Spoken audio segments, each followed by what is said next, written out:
খুনি হাসিনা তার সময়কালে যত অপরাধ করেছে, যত গুম খুন বিচার বহির্ভূত হত্যাকাণ্ড করেছে, এগুলোর তুলনায় তার এই শাস্তি খুবই নগণ্য। দলান্ধ কিংবা ধর্মান্ধ কিংবা তোষামতকারী মিডিয়া আমাদের কাছে কিংবা তাদের প্রচারিত খবর আমাদের কাছে খুব একটা গুরুত্বপূর্ণ না। ইভেন ভারতও তাদের জায়গা থেকে যতদিন না ফাঁসির রায়ে দণ্ডিত গণহত্যাকারী, গণহত্যার নির্দেশদাতা শেখ হাসিনাকে বাংলাদেশে ফিরিয়ে দিচ্ছে, ততদিন পর্যন্ত বাংলাদেশকে নিয়ে ভারতেরও মতামত আমাদের কাছে খুব একটা গুরুত্বপূর্ণ না।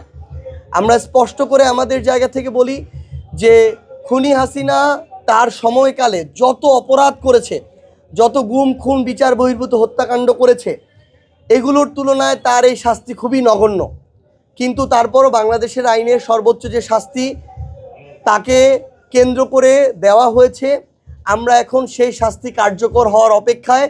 আমরা বিশ্বাস করি যে তার এই শাস্তি কার্যকর হওয়ার মধ্য দিয়ে আগামীর বাংলাদেশে আগামী ফেব্রুয়ারিতে সংসদ নির্বাচন হবে এবং আমরা একজন স্বৈরাচারকে ফাঁসিতে ঝুলতে দেখার পরই আগামীতে গণতান্ত্রিক উত্তরণের পথে এগিয়ে যাব।